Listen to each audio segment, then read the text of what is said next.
Venezuela बहरा अरब में शदीद तूफ़ान की पेशगोई है। हबगिडानी, सोनमियानी, हेंगोल समेत दीगर साहिली इलाके मुतासर होने का खदशा जाहिर किया जा रहा है।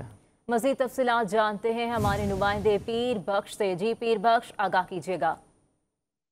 बहरा अरब के समंदर में तूफान की पेशगोई की गई है, जिसके बायस जिले इंतजाम हब और लसबेला की जानब से तमाम माहीगीरों को भी अलर्ट जारी किया गया है कि जो कश्ती समंदर में शिकार पर गई है उन्हें फौरी तौर पर वापस तलब किया जाए, जबकि बाकी जो कश्तियां साहिल पर खड़ी हैं उन्हें साहिल से दूर किया जाए और मजीद समंदर में जाने की इजाजत नहीं है। मैं आपको बताऊं कि साहिली पट्टी लसबेला की और हब की, जिसमें गडानी, कुंड मलीर, डांब जो है वो शदीद तूफान से मुतासर हो सकते हैं, जबकि ये भी पेशगोई की गई है कि आइंदा 2 या 3 दिनों तक जिला लसबेला की जो साहिली पट्टी है उसमें भी बारिश की शदीद पेशगोई की गई है। जी पीर बख्श, बहुत शुक्रिया आपका।